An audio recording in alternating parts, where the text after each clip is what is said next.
Tu es une âme sensible, intuitive et connectée? Tu ressens l'appel d'une vie plus libre, plus riche et plus inspirée. Une vie où ton intuition te guide, où tu manifestes avec confiance et rayonnes ta magie intérieure. Alors bienvenue, tu es au bon endroit. Je suis Lauriane Félicité, médium enseignante, coach spirituel et artiste. À travers ce podcast, mes programmes et formations, je t'invite à un voyage inspirant pour éveiller ton intuition et activer la magie créatrice de ton âme pour manifester une vie plus abondante, alignée et pleine de sens. Retrouve toutes mes propositions sur le lien unique laurianef.com/découvre-mon-univers. Bonjour les intuitifs. Alors aujourd'hui, nous allons explorer les sorties hors du corps. Et pour ce voyage, on a un invité de marque, Borvo, explorateur de la conscience. Depuis plus de 10 ans, Borvo explore les sorties hors du corps avec une approche à la fois pragmatique, structurée et profondément ancrée dans l'expérience directe. Son travail ne se limite pas à vivre des expériences extraordinaires, mais à comprendre comment les reproduire, les intégrer et surtout comment leur donner du sens dans une vie incarnée. Alors, Borvo est l'auteur de 2 ouvrages, Voyageurs de l'astral, les secrets du voyage hors du corps paru aux éditions JMG, et 100 concepts clés de la sortie hors du corps, comprendre la cartographie invisible des expériences hors du corps, publié via Amazon KDP. Alors, je vous invite vraiment à rester jusqu'à la fin parce que Borvo nous partagera une pratique simple et accessible pour favoriser les états de conscience modifiés. Bonjour Borvo. Coucou, comment ça va? Très bien. Et je suis vraiment ravie, mais c'est un honneur de t'avoir aujourd'hui avec nous. Et j'ai plein de questions à te poser. J'espère qu'on aura le temps de tout voir parce que j'ai quelques auditeurs en fait qui m'ont fait parvenir des questions. Et puis Hmm. moi-même, j'en ai également. Avec plaisir. Alors déjà, bienvenue encore. Et déjà, pour commencer, j'aimerais savoir qu'est-ce qui t'a personnellement amené à explorer les sorties de corps? Ah, eh bien, c'est un concours de circonstances, je dirais. Il y a, il y a, la réponse, elle est multiple, hein. Il y a la réponse biographique, tu as la réponse un peu plus spirituelle. Pour la réponse biographique, je m'intéresse à tout ce qui est ésotérisme, paranormal, sagesse, spiritualité, mais aussi science, histoire, astronomie, etc. Depuis un âge, depuis l'enfance, hein, on va dire, depuis l'enfance, on peut dire ça. Pareil, il y a des circonstances qui font que j'ai été plus touché par rapport à ça, un contexte familial et plein d'autres choses. Et Par exemple, des chocs, des événements un peu difficiles. pas forcément. Du coup, pareil, il y a un contexte en fait qui a été mis en place par les lectures qui m'ont amené en fait à m'intéresser à la spiritualité et à la connaissance, au savoir en général. Donc, j'étais toujours le gars bizarre en fait en primaire et au collège qui lisait des bouquins sur la réincarnation de Brian Weiss, le psychiatre, etc. Du coup, déjà, il y avait ça. Mais la connaissance, elle est rien du tout si tu peux pas expérimenter par toi-même. De ce côté-là, bah, j'ai tenté des trucs depuis tout petit sans avoir de résultats, mais j'ai été béni par le fait que je souffrais de paralysie du sommeil. Donc c'est un phénomène qui fait que tu te réveilles le matin et tu es complètement paralysé sur ton lit et tu commences à avoir des hallucinations comme si tu étais en train de rêver encore, mais que tu étais aussi réveillé. Et cette superposition d'états fait que tu vas avoir ce que les scientifiques appellent des hallucinations, même si le terme est un peu, ne veut rien dire en réalité. Hallucination, ce sont des perceptions sans objet, voilà. Et tu vois des démons, tu vois des entités négatives du folklore, New Age, etc., de partout.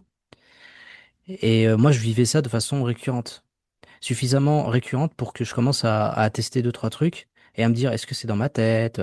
Est-ce que c'est mon cerveau qui débloque? Est-ce que c'est un truc spirituel? Je suis passé par toutes les phases. Et à un Et ça moment, te faisait pas peur? ah, si, mais après, face à la peur, tu sais, il y a toujours trois réactions. Il y a le figement où tu t'es complètement crispé, et tu bouges pas, t'es paralysé, t'attends que ça passe, hein, de- t'attends qu'on t'attaque. T'as la fuite et puis t'as l'attaque. Et moi, étant donné que je pouvais pas fuir, et étant donné que je voulais pas me laisser faire, j'essayais par tous les moyens de m'extirper, de bouger mon corps physique pour me battre, pour me défendre, tu vois. Et ça a fonctionné parce que du coup, effectivement, j'ai réussi à bouger, mais c'était pas mon corps physique, c'était autre chose. Mm. Et c'est là que je me suis dit, ah, c'est bizarre parce que j'arrive à bouger en fait mon bras, mais paradoxalement, je sais que mon bras, il est toujours en fait posé sur le lit. Mm. Donc, qu'est-ce que je suis en train de bouger? Et là, tu vois, étant donné que j'avais commencé à lire des choses sur des auteurs comme Lobsang Rampa, même s'il était connu pour être un escroc, entre guillemets, des choses comme ça, je me suis dit, ah, voyage astral. C'est peut-être un voyage astral, c'est peut-être un début de décorporation. Et ça a lancé la machine, si tu veux. Et je devais avoir 15-16 ans. Et Mm. depuis 15-16 ans, du coup, à cet âge-là, maintenant j'en ai 37 actuellement, je me suis donné comme mission de réussir à faire des sorties hors du corps.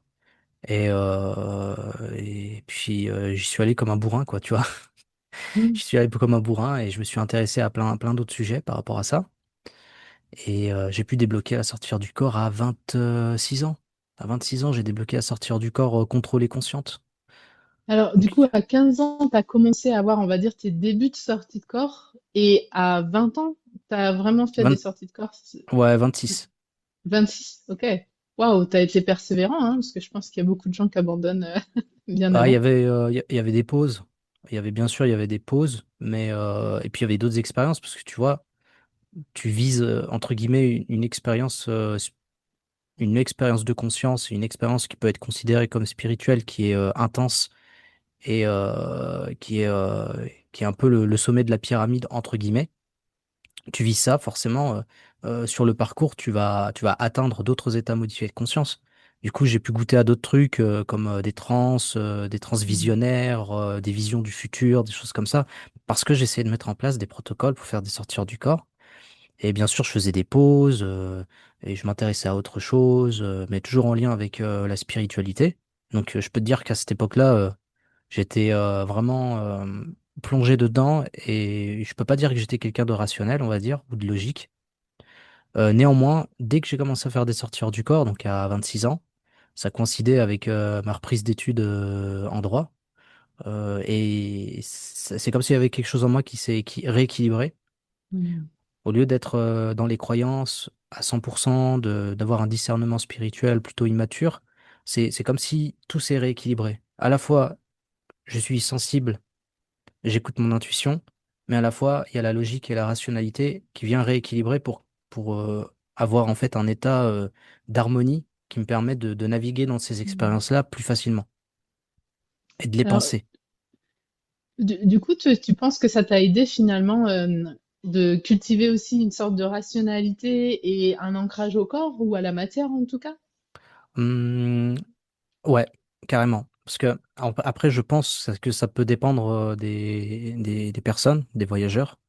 Mais dans mon cas, en tout cas, il y a d'autres cas similaires parce que il n'y a pas non plus, il y a pas non plus 7 milliards de modèles d'humains qui existent hein, au niveau de nos schémas cognitifs ou de pensée.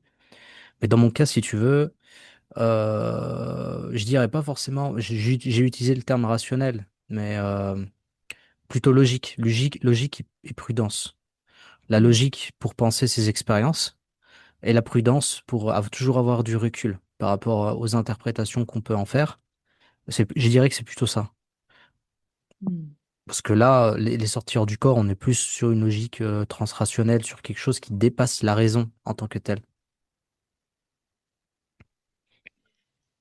Et du coup, tu dirais que qu'est-ce que ça a changé dans ta vie de tous les jours de pouvoir faire ces voyages? Déjà avant de pouvoir les faire, étant donné que j'avais des petites expériences, ça mettait en place un chemin, on va dire. Tu vois, je me dirigeais timidement vers un chemin, mais les vicissitudes de la vie faisaient que ben, je devais préparer ma carrière, ma profession, comment j'allais vivre en fait ici. Et dès que j'ai commencé à faire des sorties du corps contrôlées et conscientes, en sachant mettre le cadre et tout, c'est comme si il y avait quelque chose en moi qui s'était allégé. Déjà, le fait de ne plus avoir peur de mourir, de savoir que la vie Mm. continue, que je ne fais que jouer un rôle. dans tous les sens du Mm. terme, que, et que du coup, ben, c'était pas grave, que la vie, elle était parfaite ainsi, magnifique, mais que la souffrance, il fallait la combattre et alléger la souffrance de l'autre si possible et celle qu'on peut vivre soi-même. Donc, c'est une sorte de philosophie de la légèreté Mm. qui est venue s'installer petit à petit parce que, ben, au final, c'était pas si dramatique de mourir parce que la sortie hors du corps m'a permis d'en faire une sorte d'expérience, si tu veux. Et par la suite, un outil d'exploration formidable de la réalité et d'étendre, c'est ça qui m'a permis, ce qui m'a permis d'étendre en fait la définition qu'on peut donner au réel euh, de tous les côtés, quoi. Là où la réalité va pour certaines personnes rester une très perceptif, c'est-à-dire voilà, c'est les cinq sens. C'est ça qui me permet de naviguer dans la réalité et puis c'est tout. Le fait d'ajouter des sens, d'ajouter des états modifiés, des états de conscience différentes et de pouvoir y naviguer dans ces réalités-là, ça te permet déjà de voir la beauté de l'univers, mais surtout en fait de, de te dire que la réalité c'est autre chose que le métro, le boulot et le dodo, quoi. Mm. Qu'on est amené en fait à vivre plus et qu'on y a droit et que c'est naturel. Donc ça a modifié un peu je pourrais pas te dire si ça a modifié la trajectoire. Peut-être la trajectoire elle a toujours été ainsi, mais comme je t'ai dit, j'avais commencé des études de droit en 2015. 2015, j'ai commencé des études de droit. J'ai fait quand même deux masters et au milieu j'ai deux masters parce que le premier il était hyper pragmatique, tu vois. C'était vraiment pour manger. C'est Mm. le master en droit des affaires. Après, tu vois, tu fais le barreau, tu deviens avocat en droit des affaires. Voilà, tu, tu gagnes bien ta vie. Donc le but, C'était pas c'était ça. passion, quoi. C'était plus alimentaire, finalement. En vrai, moi, je kiffe bien aussi, quoi. Ouais, Mm. Ah, c'est cool. j'aime bien aussi quand même beaucoup. Sinon, j'aurais pas fait ça. On considérait même comme un faux juriste parce que je comprenais que la fiscalité et le droit des affaires et les entreprises au lieu de comprendre le droit administratif qui pour moi est complètement ésotérique, hein, mais bon. Et le fait de vivre des sorties hors du corps, je me suis dit, mince, je vais faire un autre master qui serait. C'est naturel, c'est pas logique, c'est pas quelque chose qui s'est imposé comme ça. C'est quelque chose qui s'est fait naturellement sans que j'en ai conscience. C'est que j'ai fait un autre master en sécurité internationale et défense. Là, on peut se dire, le gars, il part en géopolitique. Mais ma thèse, mon mémoire était sur l'environmental peace building, c'est-à-dire, pour traduire, la promotion de la paix via en fait euh, oui, la promotion de la paix via la coopération et les ressources. Mm. En gros, tu sais, quand il y a une guerre et que ben, les armées des deux côtés laissent un environnement qui est complètement dévasté, comment tu peux mettre en place des actions solidaires et des projets pour que les ennemis d'avant puissent mettre en place une réhabilitation de l'environnement et créer des parcs qui sont protégés et qui sont gérés par les deux pays qui étaient en guerre avant. Ça existe, hein, c'est pas des trucs, c'est pas de la Mm. théorie, ça existe déjà. C'est Ok. des grands parcs et tout. Et donc, petit à petit, le lien avec la sortie du corps, c'est qu'avec les sorties du corps, très rapidement, t'as un genre de recul qui arrive par rapport à la planète et aux humains. Il y en a, ils commencent à détester les humains, par exemple, mais je trouve que c'est pas le bon chemin de détester quelque chose en général. Mais il y en a qui s'éloignent un peu de l'humain et qui se sentent autre chose en faisant des sorties hors du corps à répétition. Parce que la sortie hors du corps te permet en même temps de vivre des trucs comme des souvenirs, d'avoir des souvenirs de vie antérieure, ou de vie simultanée, des trucs zinzin, tu vois. Et du coup, la frontière du moi, l'identité, elle s'étend elle aussi. Du coup, à un moment, tu te dis, le, même le corps physique que j'ai, c'est un costume. C'est un Mm. costume d'humain, mais je suis pas humain. Je suis humain parce que depuis petit, je me suis collé cette étiquette à cause du contexte, à cause de la famille, à cause de mon corps physique, de ma biologie. Mais en vrai, je suis pas humain. Et l'autre chemin, c'est bien sûr, tu as cette identité qui est augmentée, mais en même temps, tu as un amour profond pour l'humanité. Parce que tu sais que elle fait de son mieux, tu sais qu'elle met en place des choses, qu'elle avance, qu'il y a des guerres, qu'il y a la souffrance, que ça fait partie un petit peu de notre maturation. Et donc, tu as un recul, et on appelle ça la conscience planétaire. Hmm. Oui, Euh, puis je- je- je- pour moi aussi, quand on se connecte justement à cet aspect spirituel de nous-mêmes, à cet être spirituel que nous sommes, eh bien finalement, on a plus de douceur aussi par rapport à l'humain, même malgré ses erreurs, malgré ses fautes quelque part. C'est-à-dire qu'on voit ça avec un œil plus, j'allais dire distancié, c'est pas tout à fait le cas, mais en tout cas, on le voit avec plus de bienveillance. On comprend aussi que quelque part, on est des bébés dans notre évolution en tant qu'humain et qu'on a encore beaucoup à apprendre en fait. Et j'imagine que les sorties de corps te connectent à cet aspect de toi-même qui te permet aussi de d'avoir plus de bienveillance. oui, complètement, oui. Complètement, ouais. Et, euh, et du coup, ben, même si j'ai nuancé un petit peu. Même si tu vois, le fait de faire des sorties du corps, ça te transforme pas en Bouddha. T'es quand même Bien sûr. soumis aux mécanismes psychiques humains classiques, la colère, la haine, l'envie, etc. Même s'ils sont plus, comment dire, on a la possibilité par la suite de faire un travail sur soi pour essayer de comprendre ces mécanismes, de les voir. Tu sais, c'est le travail spirituel classique en fait au final. Mhm. Mais tu vois, ça te met sur le chemin quand tu fais des sorties, mais pas que les sorties hors du corps, mais tout type d'état mystique ou d'état modifié de conscience ou expériences intenses comme les expériences de mort imminente, les états mystiques comme samadhi, etc. Il y en a plusieurs. Tout ça, en fait, ça coïncide et ça permet cette chose-là, la conscience planétaire. Mais ouais, on n'est pas des Bouddhas, ouais, ça c'est clair. Ah, non, parce qu'on reste humain justement. C'est tout cohabite finalement. Mm. C'est ça en fait, hein, c'est vraiment l'idée de rester aussi conscient de notre humanité et en même temps d'accéder à cet aspect plus grand en soi finalement. Ouais. Et alors moi je suis un peu curieuse, j'ai une question que je brûle de te poser, c'est par rapport à des rencontres marquantes que tu aurais pu faire lors de tes sorties de corps. On va parler de technique ou de enfin, je sais que t'es pas fan d'ailleurs, je crois, de techniques pour les sorties hors du corps. Donc tu vas nous en parler tout à l'heure, mais je sais qu'il y a les auditeurs sont vraiment aussi là pour ça, j'en suis persuadée, pour savoir un petit peu comment on fait. Donc on va en Mm. parler, rassurez-vous. Mais là, moi, je suis très curieuse de savoir, parle-nous un petit peu des rencontres étonnantes que tu as pu faire lors de tes sorties de corps. Ouais, étonnante, il y en a, oui. Vas-y, dis-nous-en Euh, quelques-unes, je suis curieuse. Bah, en fait, il y a deux types. Alors, voilà.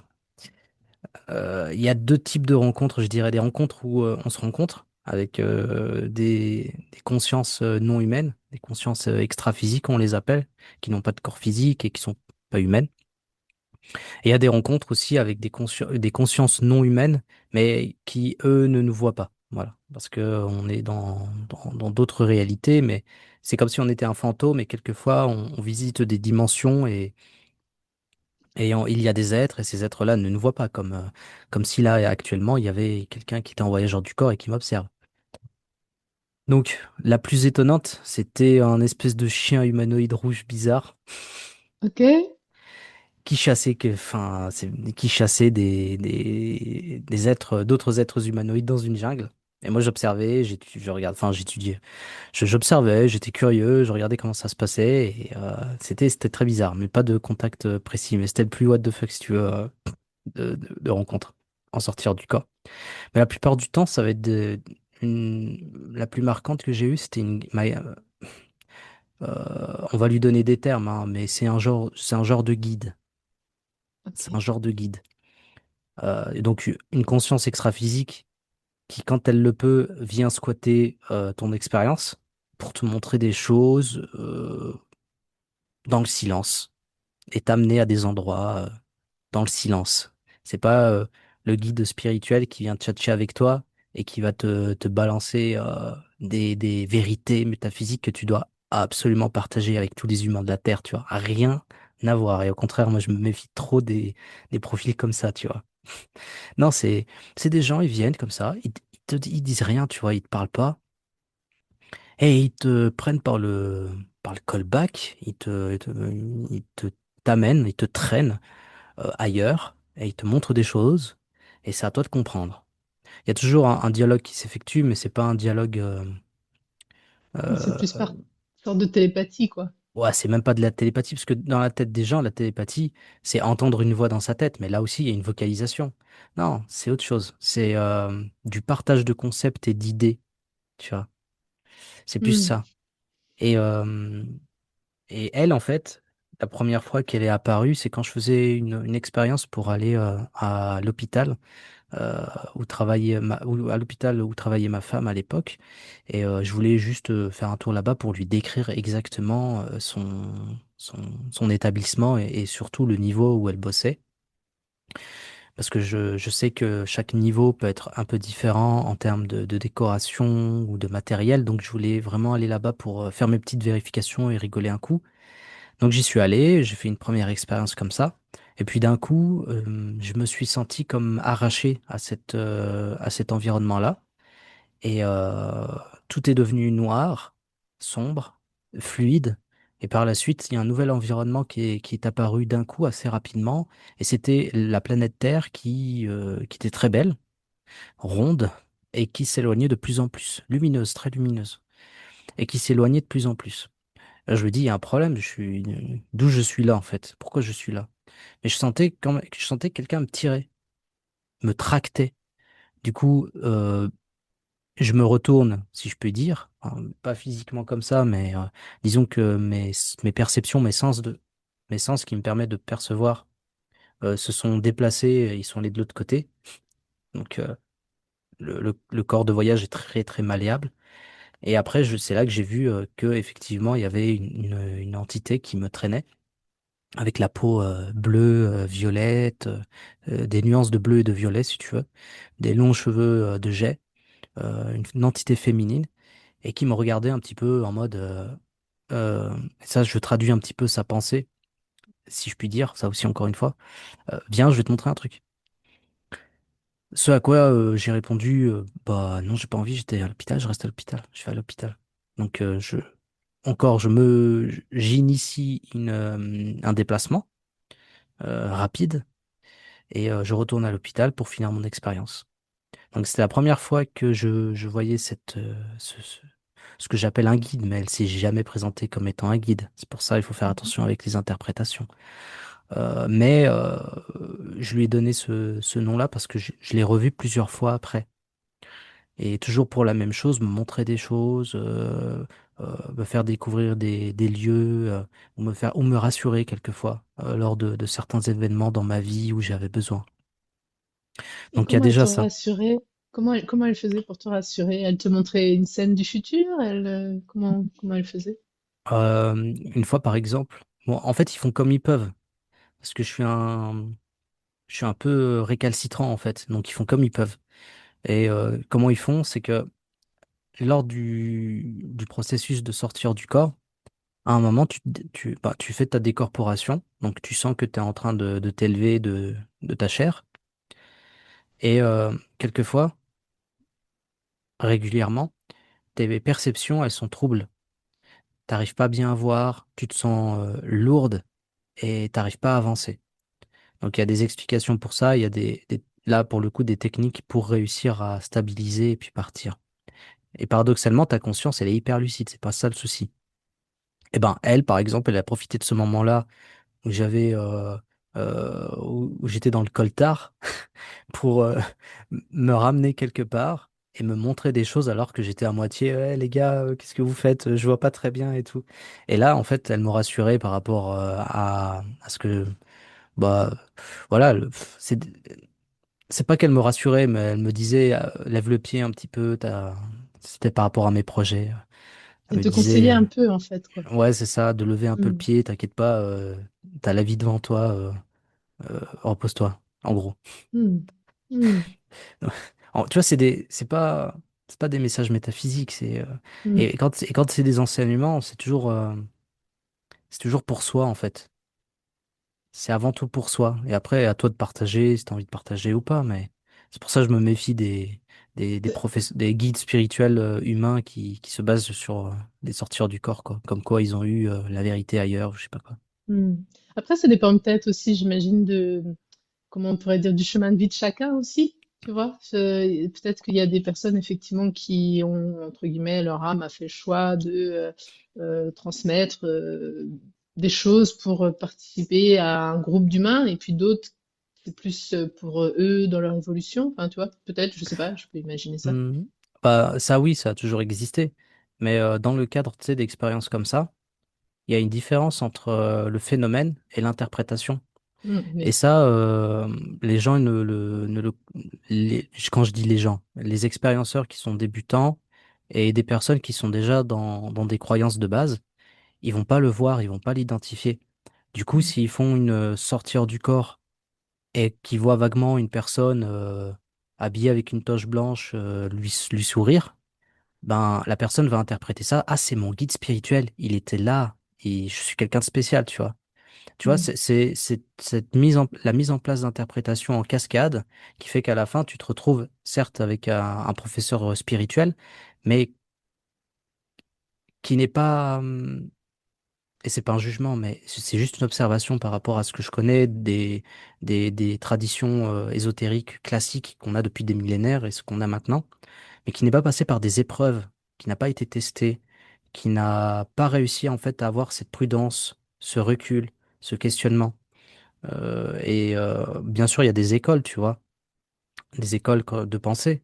Mais moi, je me méfierais beaucoup plus d'une personne qui va surinterpréter ses expériences et qui va moins s'intéresser du coup au phénomène que le contraire, tu vois. Et ça vaut aussi pour les scientifiques, tu vois. Parce que euh, c'est, c'est comme si j'étais entre deux. C'est comme si j'avais le cul entre deux chaises. hmm, Voilà, on va utiliser les termes. C'est à la fois, je, je peux non pas critiquer, mais nuancer un petit peu les, euh, les positions de certaines personnes qui sont dans le spirituel et qui se servent des expériences de conscience extraordinaires pour valider une autorité et du coup balancer à fond leurs croyances, alors que c'est que de l'interprétation. Et de l'autre côté, les scientifiques qui occultent complètement l'aspect subjectif de ces expériences et va être complètement fermé à l'intelligence et ne feront absolument pas attention aux civilisations, les anciennes civilisations ou les sociétés actuelles qui ont dans leur façon d'aborder la réalité les états modifiés de conscience, que c'est une réalité et que on accède à plus de réalité grâce à ça. Ces scientifiques qui occultent ça, bah pareil, ils sont dans une sorte d'aveuglement. Les deux, les deux hmm, côtés, ils sont dans de l'aveuglement. C'est pour ça qu'au début, j'ai parlé d'équilibre entre l'intuition, la sensibilité et la logique, le recul, la prudence. Je pense que s'il y a un travail spirituel, ça me concerne que moi. Il y a que moi qui le dis. J'impose rien. Mais pour moi, un travail spirituel, ça commence d'abord par ça, rééquilibrer. Et après, on voit ce qui se hmm. passe. Que Ouais, moi, je suis de, d'accord voilà. avec toi, hein. Je suis d'accord avec toi, c'est pour ça que moi je passe beaucoup par le corps aussi et Ah oui, de le pas corps aussi. rejeter le corps et de ouais, très important. Complètement, ouais. Mm. Complètement, ouais. Ça, je l'ai compris, tu sais, cette dernière année, l'aspect, le rapport au corps, comme il est important. Parce que pareil, tu sais, on pourrait penser, parce qu'on fait des sorties du corps, on considère nos corps comme du coup moins importants ou sans valeur. Alors que paradoxalement, c'est bien le rapport au corps qui nous permet de faire nos sorties du corps. Comment le, comment on joue sur certains aspects physiologiques de notre corps via la respiration, comment on le calme, comment on peut le ralentir jusqu'à ce qu'on atteigne certains états. C'est comment on peut se servir de la sagesse naturelle de nos corps pour décharger des tensions, des traumas, des émotions qui sont restées là et qui nous empêchent de vivre des expériences de conscience ou de vivre notre vie, en fait, comme de s'épanouir, tout simplement. Le rapport au corps, ouais, il est hyper important pour moi. Du coup, tu vas nous expliquer justement dans quelques instants comment, bah, comment on peut faire pour favoriser, je dirais, ces états de conscience modifiés et les sorties de corps. Mais j'ai une petite question encore sur justement les rencontres. Est-ce que tu rencontres parfois des défunts dans tes sorties de corps? Hum, c'est pas quelque chose de, de régulier, tu vois, c'est plutôt rare, mais ça m'arrive et ils sont pas attachés forcément, tu sais, à la rue d'à côté ou quoi. Là où j'en ai vu le plus personnellement, pareil, c'était à chaque fois que je faisais une sortie hors du corps et que j'allais à l'hôpital. C'était à l'hôpital que Hmm. j'ai vu le plus de personnes fraîchement décédées Mhm. et qui étaient complètement perdues, quoi. Ça m'arrive des fois d'en voir, mais attachés à un lieu. Et je fais et des fois, enfin, et des fois, j'avoue, j'arrivais pas forcément à faire la différence entre un défunt et une personne qui est en train de rêver et qui est Hmm. complètement, euh, qui n'est pas lucide, quoi, mais qui partage néanmoins le même environnement que moi. Donc non, c'est pas quelque chose qui est fréquent. Il y a pas mal de théories qu'on met en place, enfin qu'on met en place, des théories qu'on partage par rapport à ça. C'est que les réalités qu'on observe, donc les réalités où t'as voilà ta ville, ta chambre, etc., qui semble être la réalité physique. Cette réalité-là, elle est en fait découpée en plusieurs millefeuilles qui se Mhm. superposent à l'infini. Enfin, à l'infini. Je sais pas combien il y en a, mais chaque millefeuille correspond à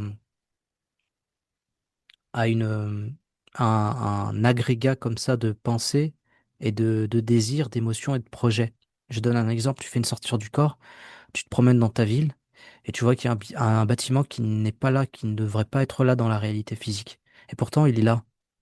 Et bon, bah, tu retournes dans ton corps et puis tu vas t'apercevoir que ce bâtiment-là, effectivement, c'est un projet de la mairie, ils veulent le construire et Hmm. ils ont commencé à mettre en place des choses. Il y a une intention qui a été nourrie et cette intention-là, Hmm.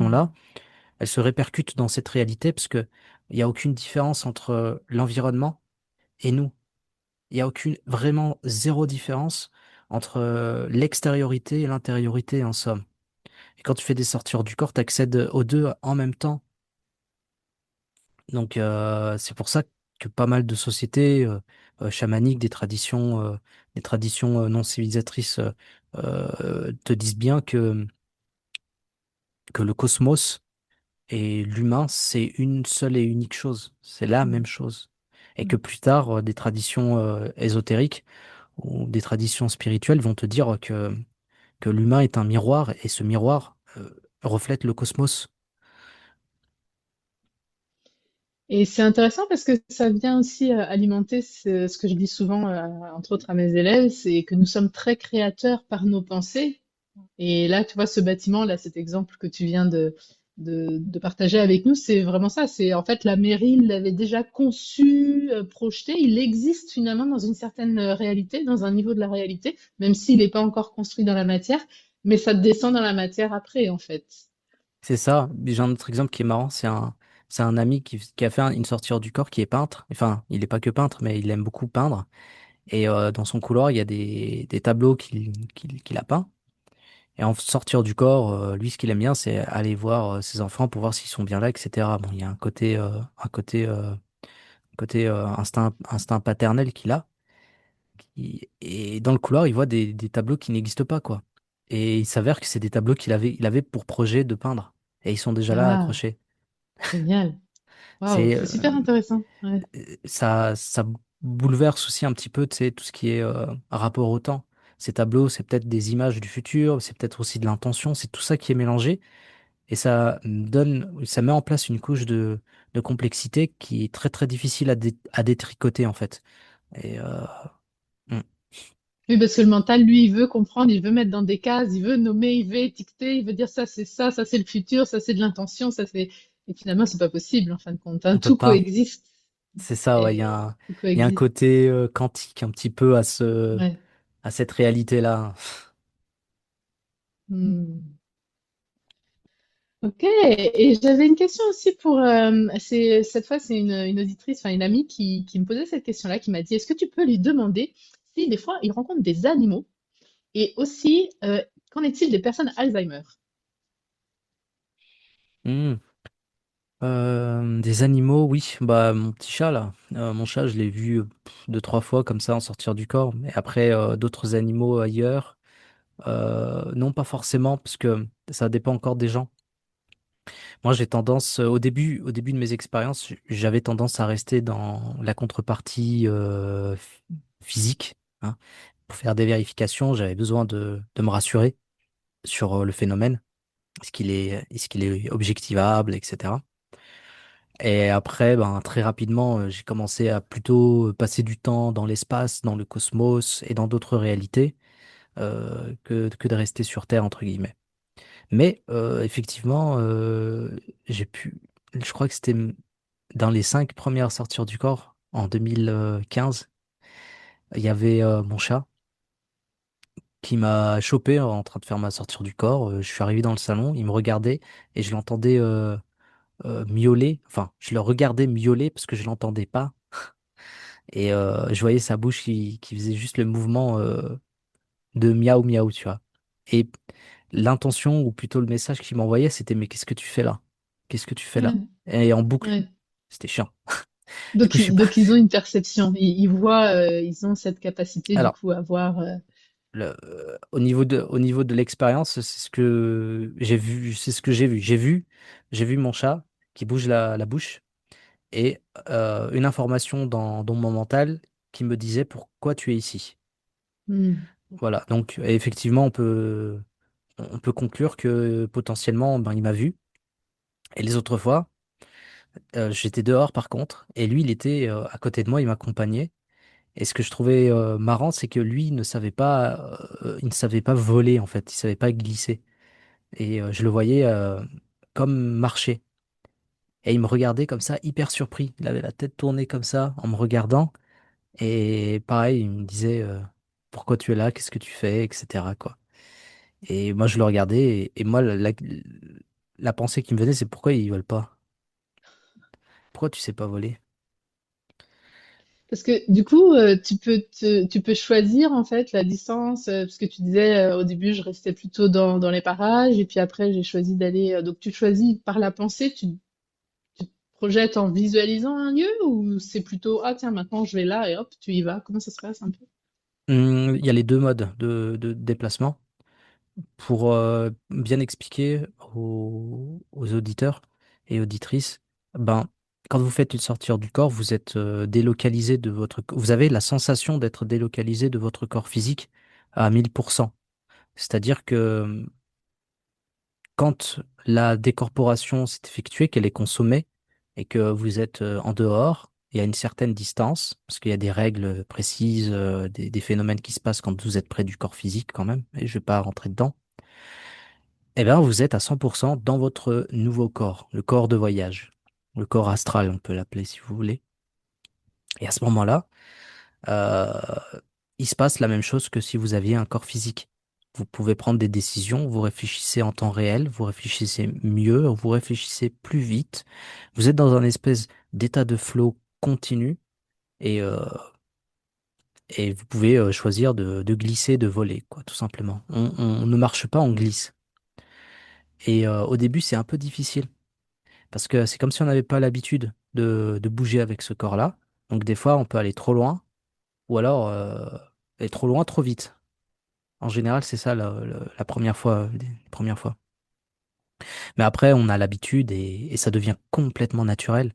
Et tu as un contrôle total en fait de tes déplacements, et tu peux virevolter, faire des loopings dans le ciel, ou ce que tu veux, quoi. Tu contrôles vraiment parfaitement. C'est juste qu'il y a un temps d'adaptation qui dépend. Des fois, c'est dès le premier voyageur du corps, tu réussis à moduler la vitesse correctement, comme si c'était naturel. Et il y a d'autres personnes, ça prend du temps, 5 6 7 voyageurs du corps pour commencer à caler. Et pour le mode de déplacement, du coup, tu peux te déplacer ce que j'appelle à vol d'oiseau, quoi. Et moi, je privilégiais ça énormément au début pour justement objectiver mes expériences. Par exemple, j'allais d'une ville à une autre en suivant la nationale que je connaissais en prenant la voiture. Mais du coup, étant donné que j'étais à 20-50 mètres, La plupart du temps, je te dis, je me perdais, quoi. Je me perdais parce que je savais, enfin, j'avais pas l'habitude, quoi, d'être au-dessus de la route. Du coup, je voyais plus de choses, quoi, des champs, les machins, les T'avais pas tes forêts. repères habituels, quoi. Ouais. Ah bah non, il m'a fallu un certain temps, quoi, pour juste faire 15 kilomètres et trouver la ville que je connais où j'ai un ami pour aller le voir. Et Bon, moi, c'est c'est ce pire, qu'il me hein. faut dans la physique, hein, dans le plan physique. Je me perds tout le temps, donc j'ose même pas imaginer. C'était horrible au début. Mais et puis même maintenant, si je fais une sortie hors du corps, ce sera pareil, je vais me perdre en 2 secondes. Parce que tu t'as jamais l'habitude. Faut étudier des cartes, faut aller sur Google Maps, quoi. C'est bref. Waouh, c'est tout un travail, hein. Ouais. Et Toute une préparation, comme un voyage. ouais, c'est ça. Quoi. Ouais. Et c'est pour ça, au bout d'un certain temps, j'en avais marre et je faisais juste un. Dans l'ordre de mes expériences, je faisais juste un déplacement en ligne droite en direction de l'atmosphère. Puis je regardais la Terre en orbite basse et après je la quittais. Puis après je suis parti ailleurs, quoi, tout simplement. Mais effectivement, tu peux aussi, comme te téléporter avec l'intention, c'est-à-dire que tu mets une cible. La cible, c'est un lieu, ou ça peut être un lieu où il y a une personne, et tu intentionnes, et à ce moment-là, il y a la même chose qui s'est passée avec mon expérience avec, entre guillemets, la guide. C'est l'espèce de tourbillon noir qui vient, qui t'entoure, et avec une grande lumière qui, en haut, quand tu regardes en haut, comme si tu étais dans un tunnel, si tu veux, mais que le tunnel, il est autour de toi. Et puis après, ça s'estompe et tu es dans l'autre environnement, quoi, assez rapidement. Pendant longtemps, tu vois, je me suis dit, j'ai détesté ça parce que pour moi, la téléportation, c'était quelque chose de pas assez fiable. Que j'avais peur, en fait, de régresser dans des états de conscience similaires au rêve lucide, mais c'était c'était une croyance.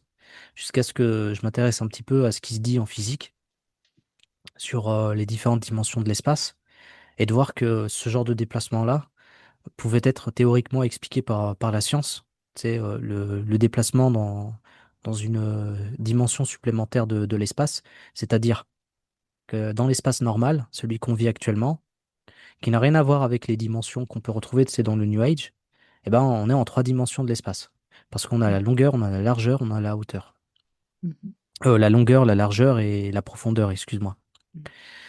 Et, euh, et en physique, on prévoit plusieurs autres dimensions qui se rajoutent, si tu veux.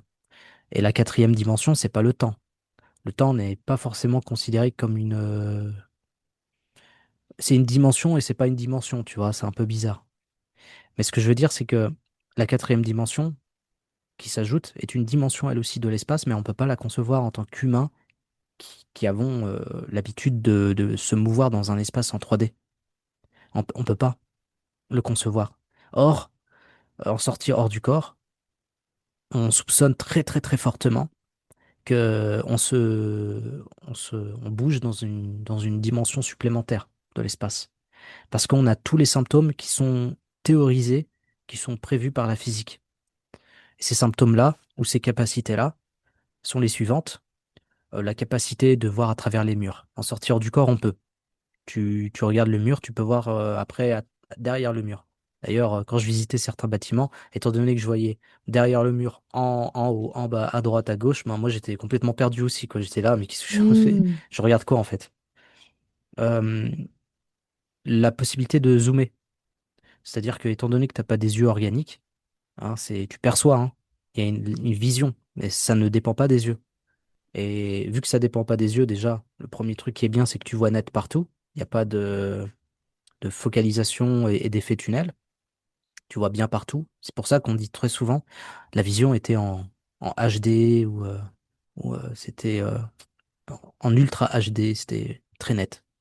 Bah, tu peux zoomer comme un aigle. Ça m'est arrivé quand j'étais devant mon balcon, que je regardais le ciel, et je voyais un appareil qui bougeait avec de la lumière, et je me suis dit, gros zinzin que je suis, même en sortir du corps, ah, c'est un ovni, c'est sûr. Ah ouais, je suis en sortir du corps, c'est un ovni, ça match. C'est quelque chose d'assez incroyable. Je zoome dessus, en fait, du coup, il y avait ma vision qui se focalise sur l'objet, et en fait, c'était juste un avion. Un Hmm. avion, et je voyais les petites lumières, etc. Je pouvais voir les petits boulons de l'aile, et ils se déplaçaient, quoi. Je me suis dit, ah ok, d'accord. Donc déjà ça, le zoom. Et enfin, même s'il y en a d'autres, par exemple, tu peux voir à l'intérieur d'un être humain. Hmm. Ça m'est arrivé de voir des humains qui se déplaçaient dans ma ville pour aller au travail très tôt le matin, parce que je faisais les sorties très tôt le matin à cette époque quand j'étais dans une autre ville. Et la personne, je pouvais voir son intérieur, les organes, etc., comme si j'avais un rayon X. Pareil, ça c'est quelque chose qui est théorisé, qui est prévu dans la physique des dimensions. Et enfin, le dernier truc, c'est le déplacement.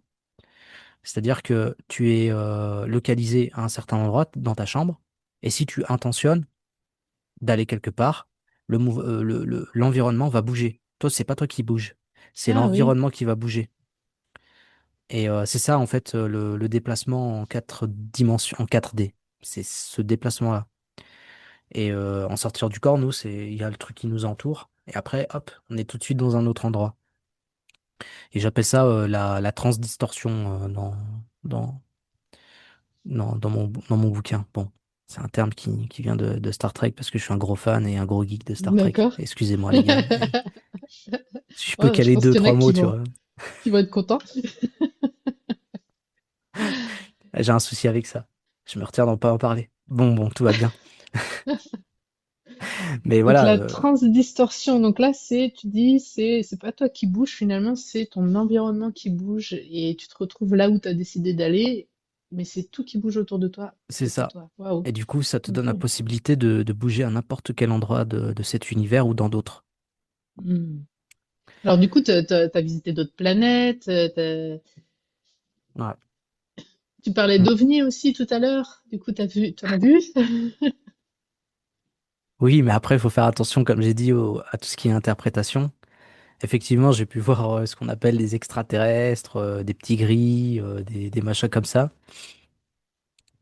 Moi, personnellement, parce que bon, c'est ma façon de fonctionner en général, je dis clairement, hein, ce que je crois, ce que je théorise et ce que j'expérimente. Comme ça, les gens ne mélangent pas tout. Moi, j'y crois, Mhm. mais par contre, je crois pas qu'on sache réellement c'est quelle est leur véritable nature. Hmm. Voilà ce que la raison me dirait. Moi, je pense qu'il existe de la vie ailleurs, partout dans l'univers. C'est pas un problème, ça c'est ok, c'est acté pour moi, c'est acté.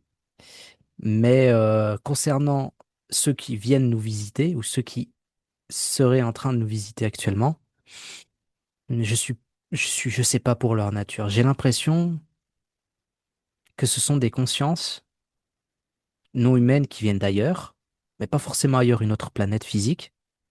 Ils viennent peut-être d'un autre univers. Ils nous étudient et, euh, et ils nous connaissent trop bien. Ils nous connaissent beaucoup trop bien. Ça en devient même gênant, quoi. Pourquoi ils Quelle nous est leur connaissent bien? intention? Oui, voilà. Et ils nous connaissent bien parce qu'ils accèdent à des couches de réalité où on vient déposer nos états d'âme, nos pensées, nos émotions, notre histoire. Et pour eux, du coup, c'est comme un livre ouvert. Imagine, tu fais une sortie hors du corps, tu vas sur une planète, et en allant sur cette planète-là, tu t'aperçois que tu peux voir l'histoire de cette planète, tu peux y accéder, tu peux comprendre la psychologie de ce peuple, tu peux, d'un coup, hein, très rapidement, si tu veux, tu peux connaître l'histoire d'un individu particulier. Tout ça est disponible. C'est pas caché.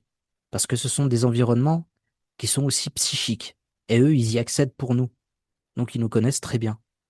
Et ils sont pleinement intégrés dans notre histoire depuis très longtemps. Donc, ils ont plusieurs noms et ils ont plusieurs couvertures culturelles. Des grands esprits, des esprits de la nature, les frères des étoiles chez les Hmm. Hopis, les ancêtres, les extraterrestres maintenant, de nos jours, de façon moderne, on les appelle ainsi. Et j'ai pas d'explication sur leur nature. Je sais juste que leur intention, je la connais pas, mais ils sont plutôt dans. Enfin, moi, j'essaie de trouver des analogies toujours par rapport à ça, mais quelle serait l'intention d'un jardinier qui cultive ses fleurs, qui serait capable d'enlever la mauvaise herbe, de découper des feuilles de certaines plantes pour les cultiver, de faire des croisements, etc. Tu vois. Quel est l'intérêt pour un jardinier de faire ça, mis à part le côté un peu cathartique que ça peut avoir parce que c'est sa passion, mais tout simplement pour peut-être l'évolution, peut-être juste pour parce qu'il peut le faire. Tu vois, donc ça pose des questions. Là, pour le coup, il y a un vertige métaphysique et on remet la place de l'humain. Mm. On remet, ouais, carrément, ouais, l'humain à sa place, c'est-à-dire à la fois quelque chose de magnifique, de fragile parce qu'on est dedans, mais de complètement insignifiant, quoi, aux yeux du cosmos, quoi. Et que peut-être il y a d'autres, d'autres créatures, d'autres consciences qui semblent nous connaître très bien et qui et qui jouent avec nos codes, qui jouent avec les archétypes qu'on véhicule, les archétypes jungiens. Un archétype, c'est un modèle, ça vient de Jung. Le mentor, le chevalier noir, ce sont des archétypes. Le fou, hein, voilà, non, par exemple, dans Star Wars, tu trouves énormément d'archétypes qui sont utilisés, quoi. Euh, le rebelle au grand cœur, Han Solo, etc. Bref. Donc, nous, on est empêtrés on a des archétypes, ce sont des modèles de, de caractère, et eux, ils les connaissent et ils peuvent les utiliser pour communiquer avec nous. Donc, le truc, c'est que je sais vraiment pas qui ils sont, d'où ils viennent et ce qu'ils font. Je sais juste qu'ils sont capables de se déguiser et de nous faire croire des choses. De se déguiser. Par exemple, se déguiser en extraterrestre et puis te dire qu'ils Mm. viennent des Pléiades et puis après tricoter quelque chose autour de ça, quoi. Ils peuvent te Mhm. dire ça et pourquoi ne pas les croire? Parce que tu as l'expérience, tu es là avec eux. Mais là, pour moi, il y a anguille sous roche. Et toi, t'as vu ça du coup qu'ils se déguisaient? T'as vu, t'as vécu une expérience comme ça où t'as vu une entité déguisée et la même entité Non, ensuite sans son déguisement? Qu'est-ce qui t'amène à cette pas dans ce sens, perception? pas dans ce sens-là. Parce que si j'étais capable de voir derrière ce genre d'entité-là, je serais exceptionnel. C'est pas le cas. Parce que ces êtres-là sont infiniment plus supérieurs aux humains. Ça m'est arrivé de voir derrière, entre guillemets, ce qu'on appelle un déguisement, mais quand je parle d'un déguisement, je parle pas d'une image, en fait, qui est projetée. Je parle surtout de quelque chose que nous, on va projeter.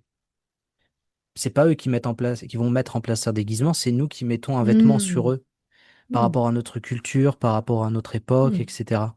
Parce qu'on a besoin de faire ça, sinon on comprend pas. Oui, je comprends ce que tu veux dire. C'est-à-dire que c'est pas eux qui viennent se déguiser pour nous tromper. Quelque part, c'est nous qui projetons sur les énergies qu'on ressent une image qui va correspondre à quelque chose qu'on a dans notre bassin de connaissances, dans notre banque de données, et on va Mm. se dire, ah tiens, ça c'est un pléiadien, ah ça c'est... Ouais, ok. C'est ça, Mhm. Je vois. complètement, Mhm. Mhm. complètement. Et à contrario, tu vois, à contrario, t'as des entités qui ne sont pas des consciences qui viennent d'autres univers, de dimensions ou supérieures, qui peuvent prendre des apparences, ils le font exprès. Et eux, par contre, ouais, tu peux les griller, quoi. C'est facile. Tu peux voir, en fait, tu peux voir derrière. Et tu peux les lire. Ça m'est arrivé plusieurs fois, ça. On a fait une expérience avec des amis dans les Bauges en 2016, je crois. Je me rappelle plus. 2016-2017. On était huit voyageurs, la plupart en tout cas des voyageurs. Et notre but, c'était de faire des sorties du corps durant un week-end pour voir si on pouvait se croiser, tu vois. On était vraiment dans une optique expérimentale à ce moment-là. On a eu des expériences sympas par rapport à ça, en tout cas des indices comme quoi on s'est bien croisés, mais on était tous on a tous été plus ou moins chahutés par une entité. Et dès le début, dès qu'on est allé dans le Airbnb, dans ce chalet, on a senti qu'on était une personne en plus. Et tu vois, j'ai dit 8, bah, c'était la huitième personne justement. On était 7 au total. 7 humains et le huitième, voilà. On mettait à table pour 8 personnes. Bref, on sentait tous qu'il y avait quelqu'un.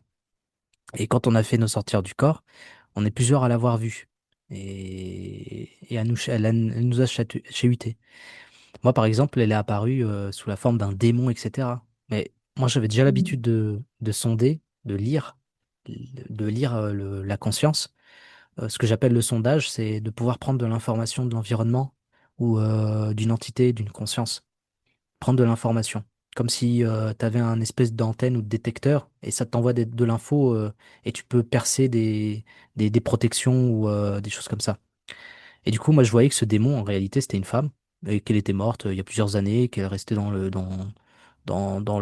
chalet pour faire peur en fait aux gens, les mettre mal à l'aise parce que ben, elle considérait que c'était chez elle avant et Mm. elle aimait pas qu'il y ait tout le temps des étrangers qui viennent, etc. à cause du Airbnb, quoi. Mm. Et donc ça, c'est une info qui vient dans le, dans le mental, on va dire, de façon claire et limpide. C'est pas, ah, je réfléchis, je sais pas quoi. Non, ça Mm. vient Mm. direct d'un coup comme ça. Mm. Mm. Et, et du coup, c'est un exemple de ce qu'on peut faire avec le sondage, quoi. Par la suite, on lui a fait comprendre qu'on était des voyageurs du corps, qu'elle pouvait peut-être nous aider à mieux faire nos sorties pour qu'on puisse la croiser et puisse parler, quoi, tout simplement. Et ce qu'elle a fait avec moi le deuxième jour, le samedi soir, où je lui avais demandé si elle était là de m'aider à faire la sortie hors du corps. Et j'avais senti une main, alors que j'étais même pas encore en train de me relaxer ou de méditer ou je sais pas quoi, tu vois. J'ai même pas mis en place mon protocole. À 4 heures du mat, après un réveil nocturne, prévu justement pour mettre en place la sortie du corps. Et que dès que j'ai dit, en fait, s'il vous plaît, vous pouvez m'aider, etc., on veut juste discuter, on n'est pas là pour vous déranger et tout, on est des voyageurs du corps, ça, on va pas avoir peur, en fait, de vous comme ça. Et là, j'ai senti une main se poser sur mon épaule. Je l'ai senti physiquement. Et dès qu'elle a posé la main, il y a ce qu'on nous on appelle état vibratoire qui a commencé à se mettre en place. L'état vibratoire, c'est vraiment la sensation que tu as toutes les cellules de ton corps qui sont en train de vibrer. Et ça, c'est les prémices d'une décorporation. Et malheureusement, j'ai rien pu faire avec ça. Et je lui ai demandé de le refaire encore une fois. Et j'ai encore sorti la main. Et ça a recommencé, mais un peu moins fort.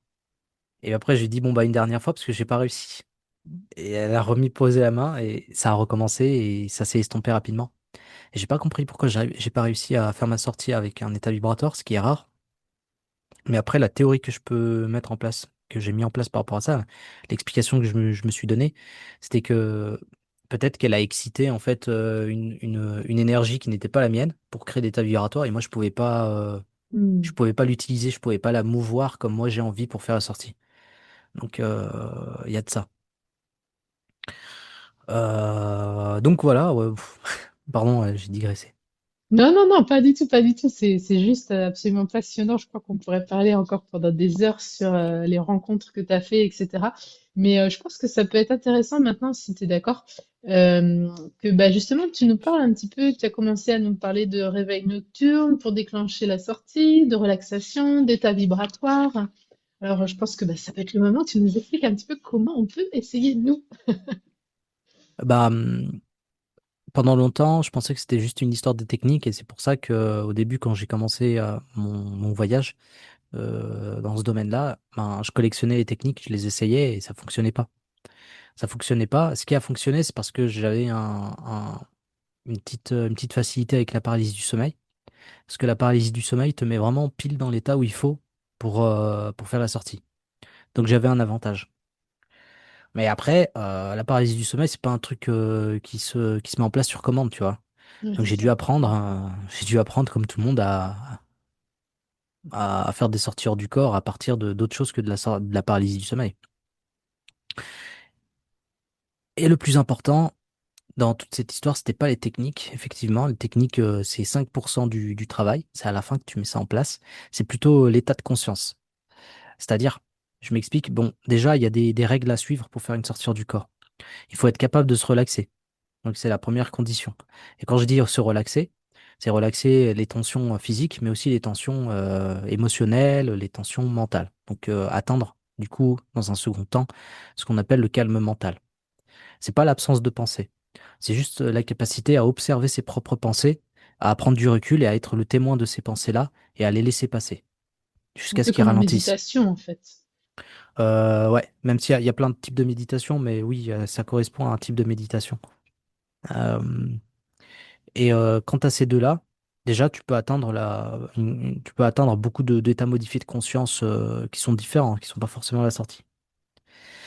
La troisième position ou condition, c'est une condition plutôt à défaut de ne pas avoir de véritables preuves ou quoi, on dit les termes ainsi, mais c'est une condition énergétique. On suppose, mais moi j'en suis pas sûr parce que c'est pas parce que je vis un état vibratoire que c'est une énergie, mais on suppose qu'il y a une forme d'énergie qu'on possède en nous qui correspond dans les traditions au chi, au prana, à la mana ailleurs, etc. Une forme d'énergie de vie qui est partout, mais qu'on porte aussi en nous et qui nous permet de vitaliser notre corps physique. Eh bien, cette énergie-là, que nous on appelle de la matière, parce que pour nous c'est pas d'énergie, c'est une matière. Cette matière qu'on porte en nous et qui vient infuser nos organes, etc. On peut lui donner on peut la moduler. Voilà. Cette matière-là, c'est comme si dans la vie de tous les jours, quand vous allez travailler, etc. C'est comme si elle avait une certaine qualité, une certaine fréquence. Et quand on fait des sorties du corps, on apprend à moduler cette fréquence-là pour l'augmenter.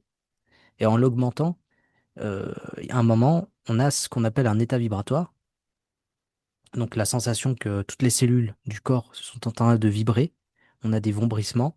Ou alors, on peut avoir un espèce de bruit comme ça au niveau des oreilles, un son intracrânien, comme si c'était à l'intérieur de la tête.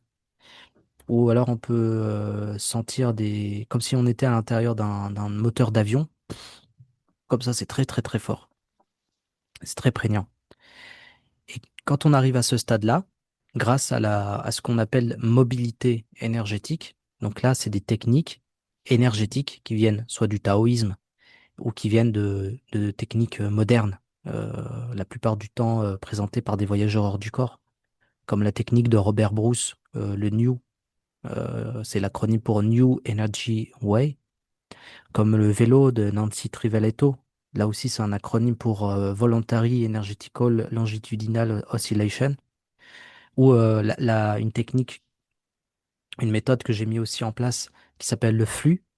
Donc, on essaye de reprendre euh, la main sur cette énergie-là et de pouvoir la moduler. Donc ça, c'est la troisième condition, mobilité énergétique.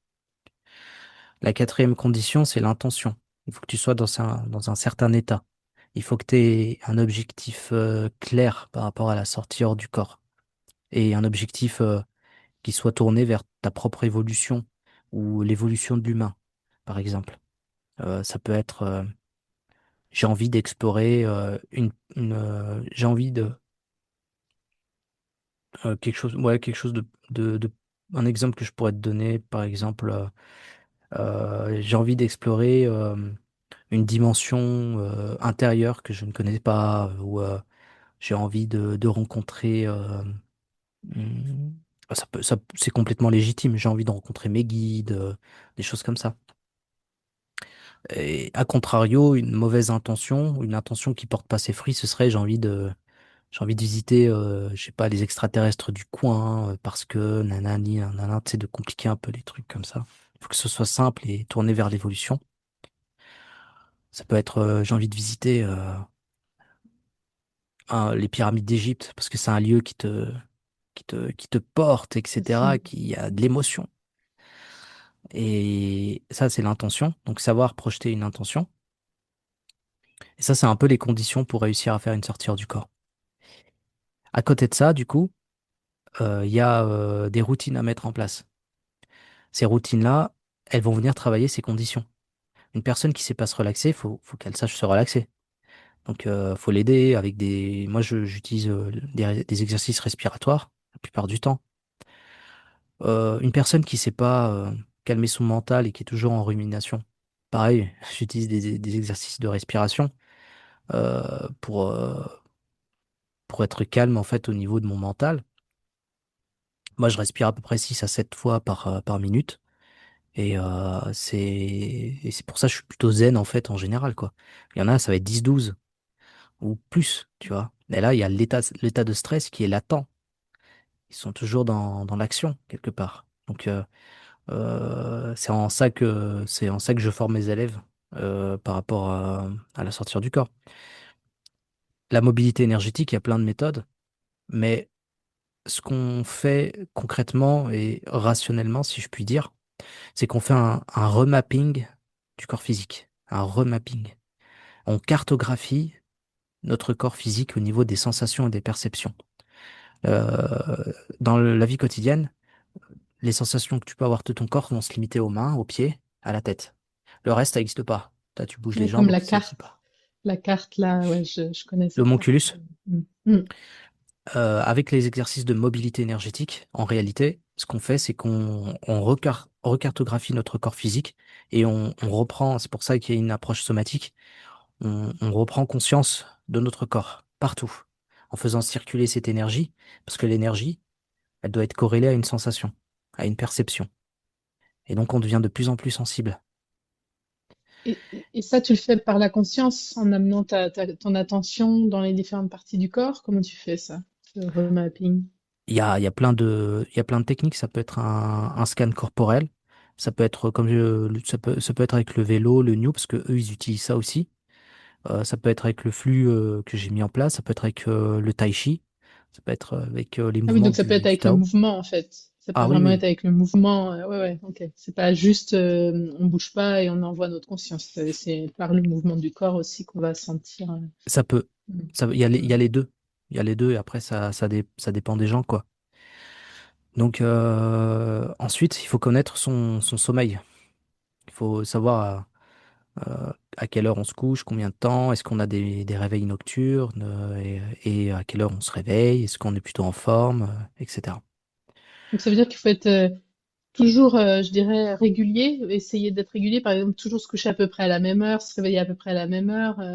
C'est mieux. C'est mieux parce que tu peux faire des expériences en bouleversant drastiquement ton sommeil. Tu peux. En jouant un petit peu sur les réveils ou en ayant un mauvais sommeil ou à cause de la nourriture ou plein de choses comme ça, tu peux faire une expérience parce que par exemple t'as pas dormi depuis longtemps, t'es hyper fatigué, du coup ton corps il va tomber dans le sommeil rapidement, mais toi t'arrives à ralentir ta conscience pour qu'elle soit toujours lucide, bah boum, sortir du corps. Mais le truc, c'est que c'est pas bon pour la santé et surtout, ça arrive pas tout le temps. C'est mieux d'avoir une base saine au niveau du sommeil, d'avoir une bonne hygiène de sommeil pour pouvoir commencer à travailler. Parce que si tu as des réveils nocturnes, tu peux déjà t'en servir pour mettre en place les protocoles, les techniques et faire une sortie du corps, quoi, tout simplement. Mais le cœur de la sortie du corps, elle tourne autour d'un acronyme qu'un voyageur hors du corps célèbre, Robert Monroe, a partagé, qui s'appelle le MABA.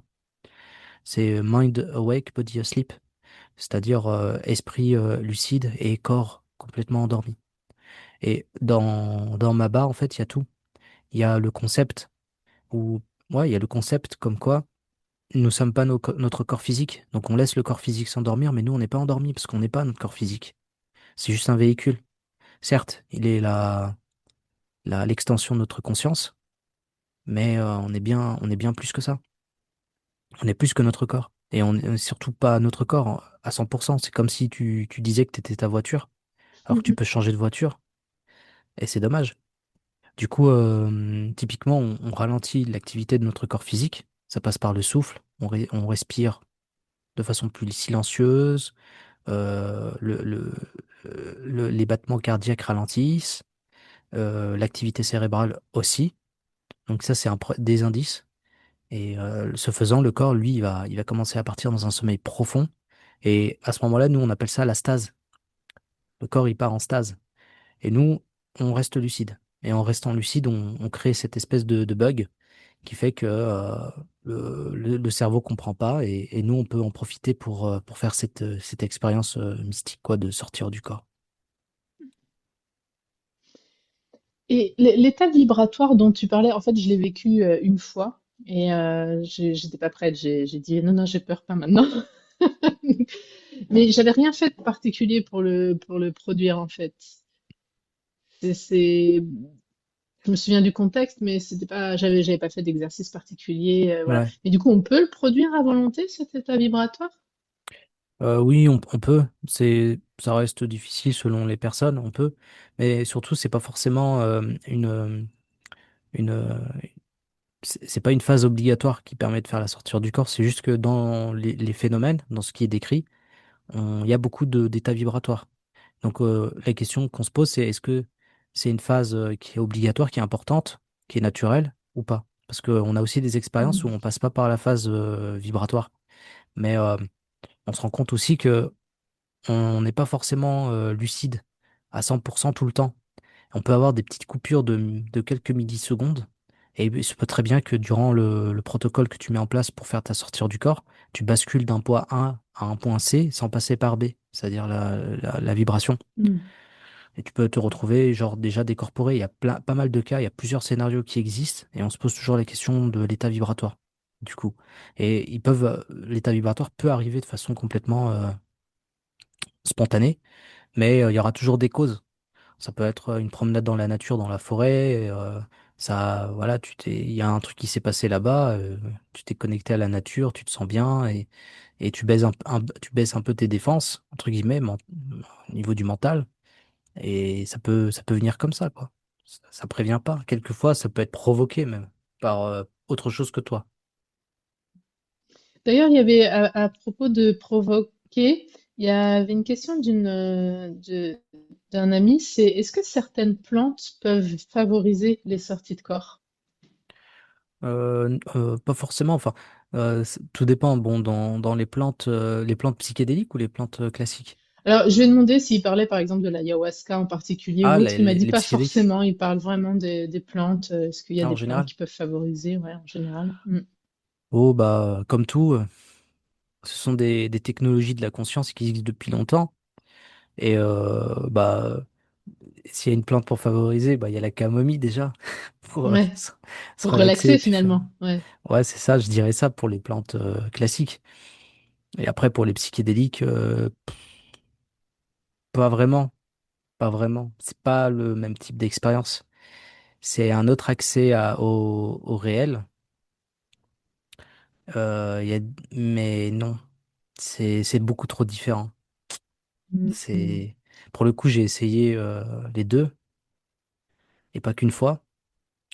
Enfin, les deux. Enfin, les sortir du corps, bien évidemment, mais les expériences psychédéliques aussi. Et pas qu'une fois, plus d'une dizaine de fois, avec à chaque fois des intentions différentes pour tester et pour faire des corrélations avec la sortie du corps. J'ai jamais pas vraiment partagé là-dessus parce que je sais pas, peut-être je devrais hein, d'ailleurs, mais bon. Et non, l'expérience est trop différente. Je conseillerais pas à les gens de passer par les psychédéliques, hormis Mm. dans un cadre thérapeutique pour soigner une dépression profonde ou des choses comme ça. Et regarde juste les scientifiques quand ils ont commencé à jouer avec le LSD, Mm. sans aucune sagesse, sans aucun recul, sans aucun sans aucune connaissance ou respect pour les traditions qui utilisent les plantes depuis des millénaires, ben, ils se retrouvaient à dire des dingueries, quoi. Et à penser que le moindre truc qu'ils voyaient de l'autre côté, c'était la réalité pure, quoi. Une réalité objectivable ici. Donc, Mm. non, Oui, donc faut ça va pas laisser ça favoriser. au... C'est une autre expérience quoi en fait. C'est pour vivre d'autres expériences, mais pas forcément pour les sorties de corps. En tout cas, ça va pas aider quoi. C'est ça, c'est comme si c'est juste une autre façon d'accéder à la réalité, mais c'est tout. Et du coup, Mm. l'expérience sera différente et t'as moins de liberté. Et c'est très, très somatique aussi. Tout dépend, bien sûr, de la plante de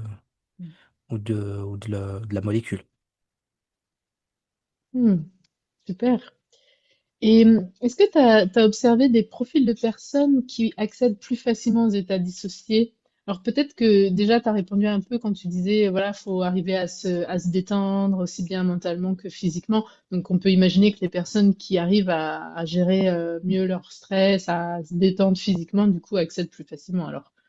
Ouais, ouais, carrément. Ceux qui ont un profil parasympathique, ça veut dire des personnes qui basculent très facilement ou qui sont de façon normale, avec en fonctionnement avec le système parasympathique, le système nerveux parasympathique. Le système nerveux parasympathique, c'est lui qui va gérer la digestion et donc le repos et donc aussi le fait d'être en sécurité et où tu te laisses aller et donc ne pas être stressé ou angoissé. A contrario, il y a des profils qui, naturellement, pas forcément à cause d'un traumatisme ou quoi, c'est juste de la physiologie, bah, sont naturellement dans le sympathique, donc ils sont sur le qui-vive et ils s'attendent à tout, en fait. Et du coup, ils sont jamais au repos. Mm. Donc les pro-parasympathiques, ils ont naturellement une prédisposition. Au niveau psychologique, les personnes qui ont ce qu'on appelle un trait d'absorption, eux aussi, le trait d'absorption, c'est la capacité à imaginer et à imaginer des choses. Voilà, tout simplement. À fermer les yeux, puis à imaginer des images, etc. Donc ceux qui ont ce trait-là, parce qu'ils sont absorbés par l'image, ils ont aussi des facilités. Typiquement, on pourrait traduire ça par les personnes qui ont une forte imagination. Mais Mhm. en Occident, c'est mal compris et mal vu de dire ça parce que dire à une personne, Mm. ah, t'as beaucoup d'imagination, c'est sous-entendre que son imagination, c'est de l'illusion, alors que c'est juste de l'ignorance de dire Mm. ça, parce que dans des traditions mystiques, on considère l'imagination comme un organe de la conscience. La conscience a cet organe, a cette fonction qui est l'imagination. Et c'est grâce à l'imagination que du coup la conscience peut projeter à l'extérieur d'elle-même. Projeter quoi? La réalité. La réalité physique telle qu'on le vit actuellement est une projection potentiellement d'une plus grande conscience qui est en train d'imaginer, voire de rêver actuellement. Elle est en train de rêver nos consciences et nos vies. Donc, dire à une personne qui, dans le sens occidental du terme, t'as trop d'imagination, ça ne fonctionne pas. C'est de la pure ignorance moderne. Et on a dû même inventer un autre mot parce que l'imagination est tellement connectée avec illusion que ça marchait pas. C'est le mot imaginal qui a été apporté Mhm. par Henri Corbin. C'est un, un orientaliste spécialisé dans la mystique de l'islam et il a repris du coup ce terme-là de la mystique de l'islam qui a déjà une organisation en couche d'autres réalités et notamment de ce qu'il appelle du coup en français le monde imaginal. Donc Mm.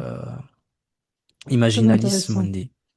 Mm. Et dans ce monde-là, les, les mystiques soufis, via des transes, arrivent à voyager dans cet autre monde pour rencontrer les ancêtres, les professeurs, les maîtres de sagesse, les défunts. Donc, ils font de la sortie hors du corps, quoi.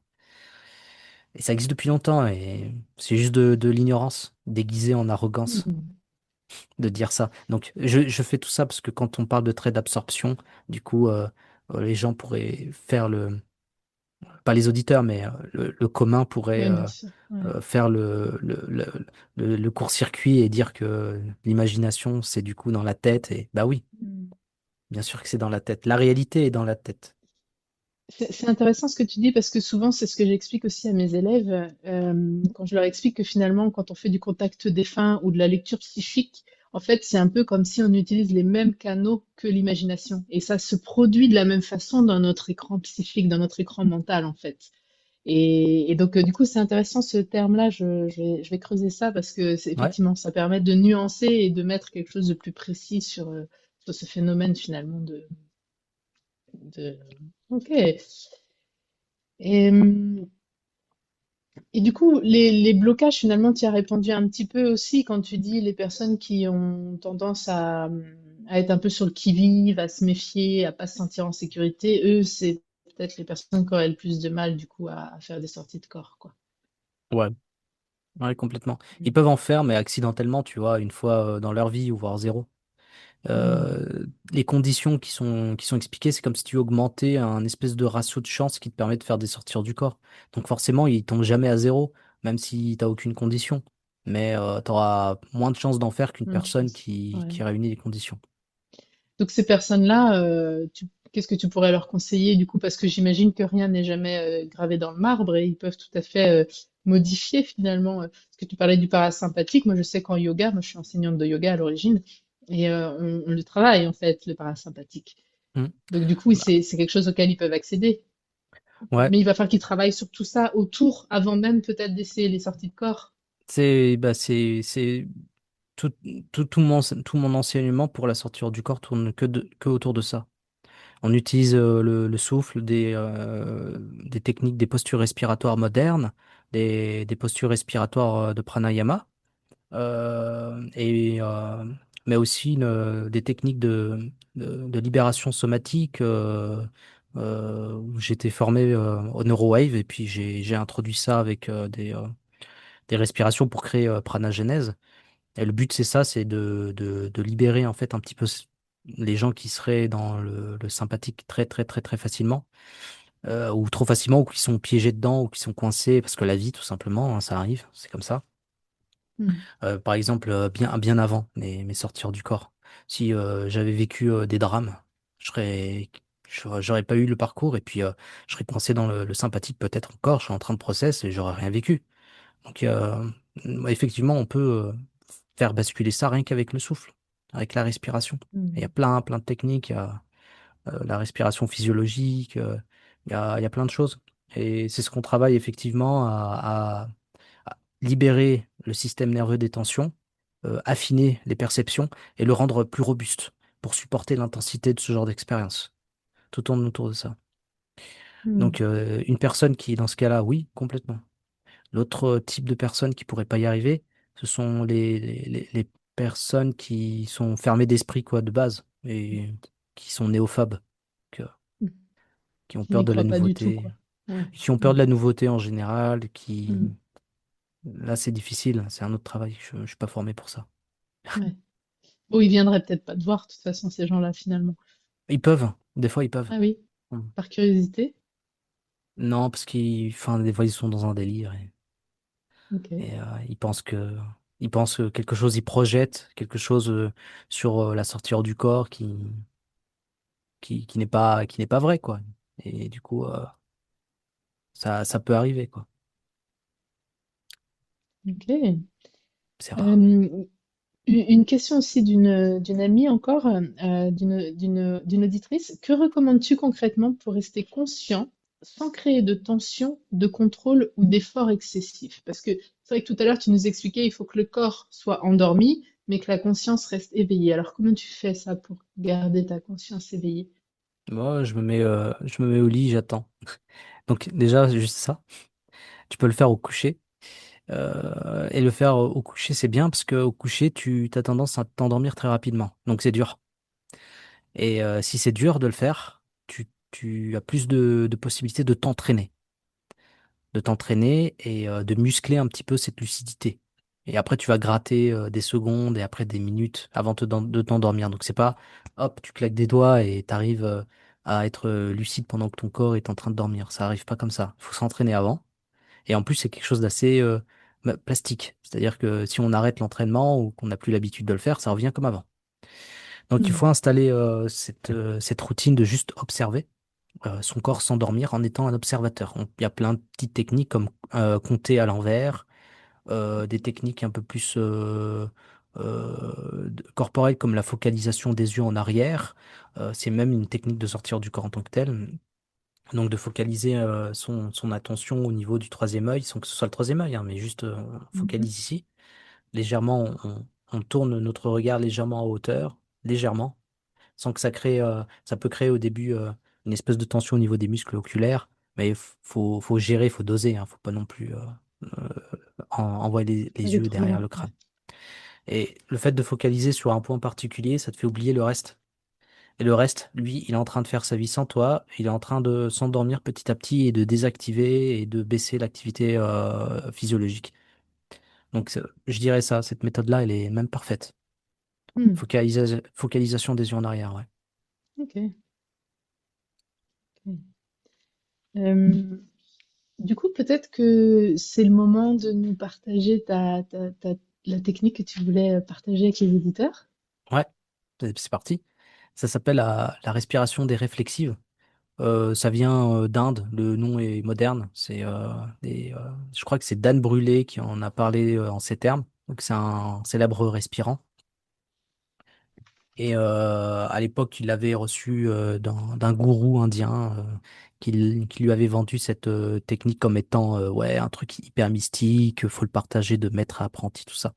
Mais genre quelques années plus tard, ça s'est démocratisé parce que ce même maître indien a envoyé un de ses disciples dans le monde pour dire, bon, écoute, tu dois partager cette technique à tout le monde. Ok.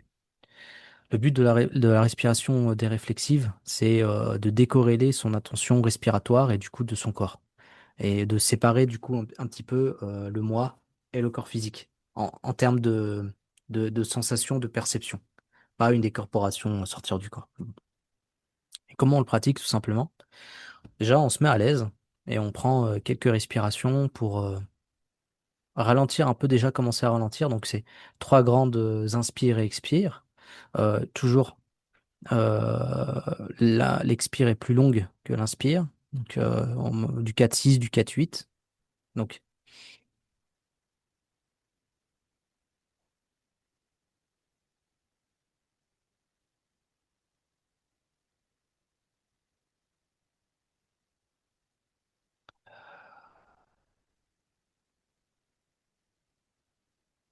Donc on fait ça trois fois parce que ça donne un signal comme quoi il va se passer quelque chose, potentiellement on ralentit.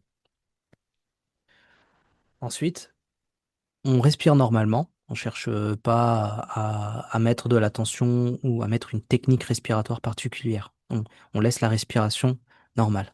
Donc, et pendant cette respiration normale, avec la main droite, à l'inspire, on va amener la main droite au niveau du visage et à l'expire, on l'enlève. Donc quand on est allongé, on a les mains le long du corps et à l'inspire,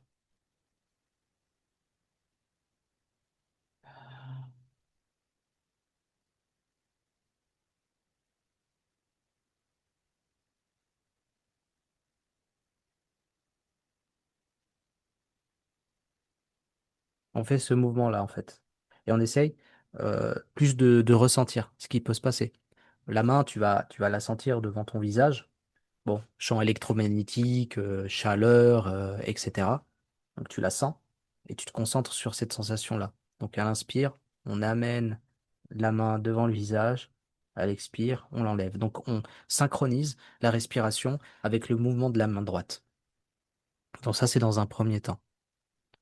Ensuite, on va ajouter une visualisation. Et cette visualisation, ça va être une boule de lumière. On va sentir comme une boule de lumière, on va la sentir pour de vrai, parce que du coup, on a ces sensations thermiques et électromagnétiques de notre main devant le visage. Du coup, ça donne une perception, un socle qui nous permet d'installer l'image, la visualisation de cette boule de lumière. Donc, on continue comme ça.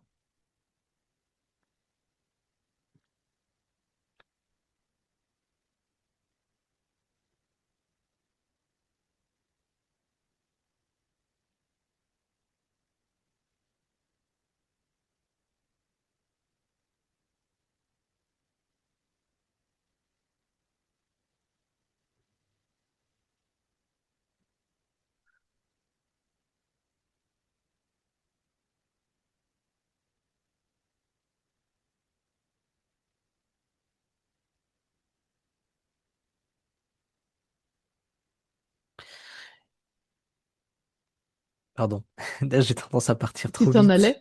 Mais oui. À force de, ouais, le Oui, parce système que tu es nerveux, il est programmé, en fait. Tu es programmé maintenant. pour les états Dès que tu fais modifiés en cet général. exercice, bah oui. Mm. Pas que pour ça, tu me fais danser, tu me fais n'importe quel type de truc, le système nerveux il comprend et t'as modifié. Allez, la suite de cet exercice-là, donc on continue à synchroniser, et avec la main gauche, on va faire le contraire. Donc là, on inspire, on expire. Mais avec la main gauche, ce sera le contraire. C'est-à-dire que inspire, expire, avec la main gauche. Expire avec la main gauche. Voilà, comme ceci. Et on continue. Inspire.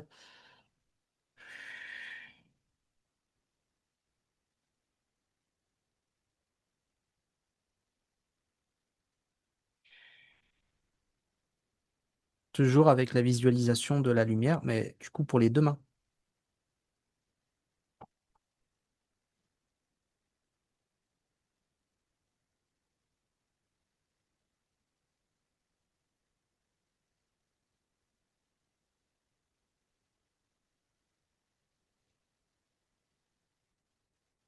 Et là, ce qu'on va faire, c'est qu'on fait encore une fois.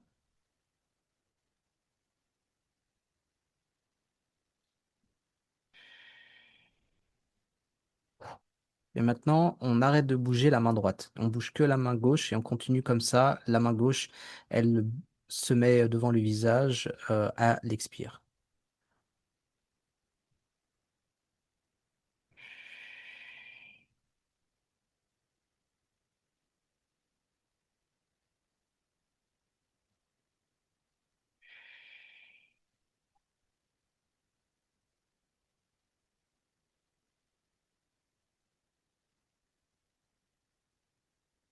Et il faut en même temps que la boule de lumière qu'il y avait au niveau de la main droite, elle continue son mouvement sans qu'on ait besoin de le faire physiquement avec la main droite. Donc il faut visualiser cette boule de lumière qui vient au niveau du visage à l'inspire. Je l'ai pas dit. Et après, au bout d'un certain temps, vous êtes complètement déconnecté de la respiration. Vous faites plus l'effort de respirer et vous allez dans des états modifiés de conscience Et puis ça assez joue sur rapidement. cerveau droit, cerveau gauche, en fait. Potentiellement. J'ai pas l'information sur ça par contre. Mais c'est pas bête. Carrément, ouais. Et c'est tactile, cerveau droit, ça. Enfin, Hmm, mouvement droit qui est relié à gauche, etc. Hmm. complètement. Je sais qu'il y a plusieurs exercices qui jouent sur ça pour essayer soit de les brouiller, soit de les tester, soit de les Mhm. synchroniser avec des mouvements physiques. Assez marrant. Et Voilà, donc, du donc, coup, ça, tu le conseilles au moment de l'endormissement ouais. en Oh, non, restant. ouais. Il peut se passer des choses. Il peut se passer des choses. Moi, je fais un état vibratoire avec ça. J'ai un ami aussi qui a fait un état un vibratoire avec ça, un ami voyageur. Donc, c'est nouveau pour moi et je suis en train de faire des tests et puis je ferai une vidéo dessus pour me servir de ma communauté comme cobaye parce qu'on ne sait jamais, hein. Sur YouTube, c'est ça? On peut voir tes vidéos sur YouTube, c'est ça? Ouais, C'est comment Borvo, voyageur de la conscience? c'est ça, c'est Borvo, C'est voyageur ça? de la Voilà. conscience. Hmm. Super. Je mettrai le lien Je... de toute façon dans la description. Yes, merci. Hmm. Et du coup, tu fais combien de voyages, toi? Je suis curieuse. Quelle Ouf. fréquence? Là, la fréquence, c'est quand j'ai envie d'en faire un. Donc, des fois, j'ai envie, des fois, j'ai pas envie. Ouais. Je sais que ça peut paraître un peu bizarre aux yeux des gens. Ah, il fait des voyageurs du corps, il n'a pas envie. Oui, Si parce je que vous t'en as fait disais que, plein, du coup. ouais, si je vous disais qu'il y a certains voyageurs du corps que je faisais et que j'arrêtais volontairement. Alors là, il y a encore une autre Hmm. catégorie de personnes, mais il est fou. Moi, j'aurais continué. Ah non, mais des fois, j'arrêtais parce que j'avais besoin de vérifier des trucs dans la réalité physique pour voir si c'était vrai. Donc, hop, je reviens, j'ouvre les yeux, hop, je cours. À comprendre que quand on finit une sortie du corps, on revient dans le corps physique, on ouvre les yeux. Il y a pas de ah, je me rendors et après je me réveille le matin, je me souviens de ce qui s'est passé plus ou moins. C'est la continuité de la lucidité, elle est totale. Donc, au début, j'en faisais énormément quand j'ai découvert ça et que je testais beaucoup de choses. Donc, je pouvais en faire 2 à 3 par semaine dans les premières années. Puis après, avec les études de droit, étant donné que je focalisais mon attention ailleurs, j'en faisais à peu près 6, entre 5 et 6 par mois, on va dire. Donc, c'était une bonne moyenne. Puis après, c'était une fois par semaine. Puis après, c'est 3 par mois à peu près. 3 par mois Hmm. quand je fais rien. Quand je mets rien en place du tout. Par exemple, ma Parce que, dernière, c'était il y a... attends, c'était il y a un mois peut-être. J'en ai fait une. Non, il n'y a pas un mois. Si, si, il y a un mois. J'en ai fait une à un mois parce que je voulais vérifier que l'astéroïde, là, on nous rebat les oreilles avec un astéroïde, comme quoi c'est un vaisseau spatial, je voulais le vérifier. Du coup, c'était un caillou, quoi. Mais bon, bref. 3i Atlas, là, voilà. On m'avait demandé d'aller vérifier un truc. Et encore, j'ai bien dit aux gens que ça vérifie rien du tout, hein, c'est juste, faut pas interpréter, mais. Mais C'est ton voilà. ressenti en tout cas. C'est ce que tu as. Bah, j'ai vu un gros caillou, je suis allé dessus, il était pas très gros, beaucoup de nuages, beaucoup de petites peluches partout dans l'atmosphère. C'est un caillou, c'est pas un vaisseau. Enfin, c'est voilà, dans le scénario. Dans le scénario. Je peux pas être sûr de rien, mais dans le scénario. Et c'est fatigant en fait, parce que si tu dis Hmm. effectivement, tu fais en pleine nuit, tu te réveilles Non, non, il y a un côté paradoxal. Quand tu fais une sortie hors du corps, tu es revitalisé. hmm, Il y a ce côté-là, ouais. Revitalisé, c'est le terme. hmm, ça te donne de l'énergie au contraire en fait. Ouais. Et la journée, t'as le smile. Hmm. Enfin, Oui, puis bah j'imagine de vivre aussi, bah, surtout au début en plus, quand tu vis des expériences comme ça, après, ça hmm. te donne ouais, ça te donne de l'énergie, je peux imaginer, ouais. Hmm. Euh, En fait, j'ai encore plein de questions, mais vraiment, malheureusement, ça fait déjà presque 2 heures qu'on est ensemble et je pense que va falloir. J'aurais eu encore beaucoup de questions, mais j'ai juste envie de te poser quand même quelques questions qui sont sur qu'est- qu'est- qu'est-ce que quel est le meilleur conseil que tu as entendu dans ce domaine-là, dans ton domaine? Ouais. Le meilleur conseil, prends le contrôle de ton énergie. L'énergie suit l'intention. Hmm, ouais, C'était c'est ce Mark que je dis O'Byrne, ça. toujours aussi. Ouais. Et, c'était lui que j'avais Et le contacté pire, au début. Le pire? et le pire Ah conseil? ouais, alors attends. Attends. Le pire conseil. Ah, le pire conseil, c'était c'est un enseignant spirituel que j'aime beaucoup, avec qui j'avais parlé durant 3 ans, une fois par an. Et il lit dans l'hermétisme, philosophie hermétique, qui est ma couleur philosophique. Et il m'avait dit, les expériences de sortir du corps, c'est des expériences morbides, tu devrais arrêter. D'accord. Il n'en avait pas vécu, je suppose. Non, en fait, c'est du dogme, c'est du dogmatisme. Mhm. Quand tu dis un truc comme ça et que t'as même pas une petite centaine de sortir du corps, tu sais pas de quoi tu parles. Donc forcément, Mhm. t'as juste les Mhm. bouquins et c'est ça le problème en fait avec les traditions aussi écrites. Ce qui est bon avec les traditions orales comme le chamanisme, c'est que c'est des expérienceurs et ils expérimentent toujours. Ce qui est mauvais avec les traditions écrites, c'est qu'ils expérimentent beaucoup moins et ils sont plus sur l'écriture et le dogme et la sagesse. Donc il y a du bon côté des deux. Et lui, c'était là, Oui. pour le coup, c'était un peu du dogmatisme là qui me balançait. Oui, ils vont relayer quelque chose qu'on leur a dit et sans avoir vérifié par eux-mêmes finalement. Hmm. Mm. Qu'est-ce que tu voudrais ajouter comme conseil pour terminer cet épisode pour les gens qui Mm. voudraient faire des sorties de corps? Comment tu Ah, pourrais... oh, de pas trop mettre de tension sur ça. S'ils ont envie d'expérimenter, il faut qu'ils y aillent un petit peu comme des enfants qui vont découvrir un nouveau jouet avec un petit peu cette même innocence.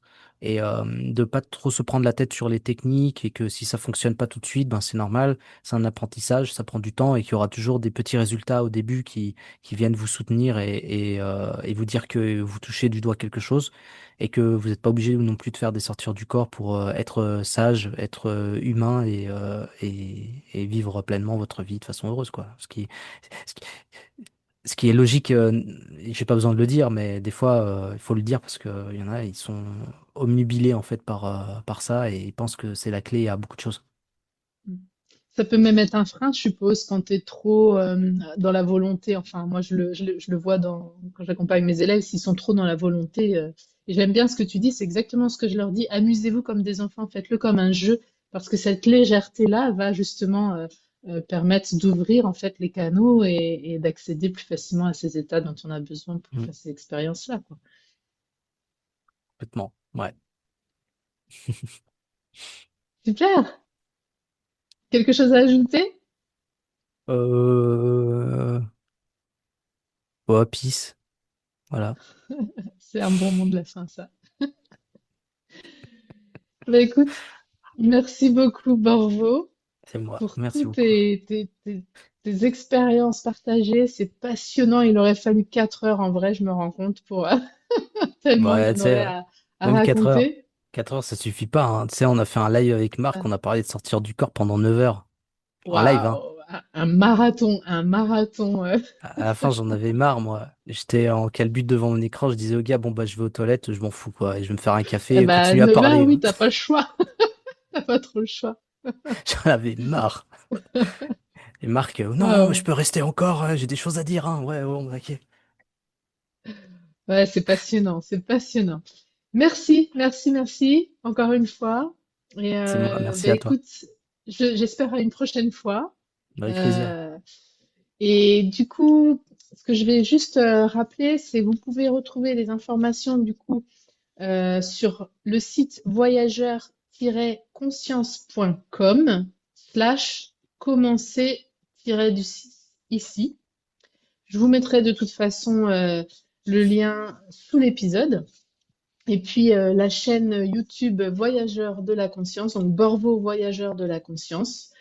Et aussi, je crois que tu as Instagram également, et c'est pareil, hein, Borvo Voyageurs de la Conscience. C'est voyageur.conscience, je crois. Voyageurs.conscience. Ben, je le trouverai de toute manière et je le mettrai sous l'épisode, comme ça les personnes intéressées pourront te retrouver. Et puis tu proposes également des accompagnements. Je sais pas si tu appelles ça formation ou autre, mais tu proposes également Ouais, des accompagnements. c'est des formations pour tout ce qui est sortir du corps, c'est un peu je partage pas je partage seulement à certains moments, puis je cache un peu le lien. Comme ça je m'occupe de mes élèves un petit par petit paquet de groupes. Sinon, il y a une formation de respiration et de décharge somatique qui passe par la respiration, par la danse, etc. pour préparer les gens. Mais sinon, je kiffe organiser des voyages un peu partout, en Égypte, au Maroc, etc., pour faire des gros bootcamps, sortir du corps, où on est bien énervé, et on se réveille à 5 heures du mat, et ça va pas, et on va visiter des temples égyptiens, et on voit des lumières dans le ciel, il y a des entités autour de nous, enfin, des trucs n'importe quoi. Bref, Waouh, un truc de génial. fou. Bon, ben, écoute, on va aller voir ça, on va aller voir ce que tu proposes. Ça a l'air passionnant en tout cas. Voilà, ben, écoute, merci beaucoup encore C'est une moi, fois c'est moi, merci beaucoup. et à très bientôt. À bientôt, et merci pour aussi aux auditeurs pour votre écoute. Ceci était un épisode de La Magie de l'âme. Si cet épisode t'a plu, je t'invite à t'abonner, à mettre 5 étoiles et à activer la cloche pour être informé des prochains épisodes. Retrouve toutes mes propositions sur le lien unique laurianef.com/découvre-mon-univers.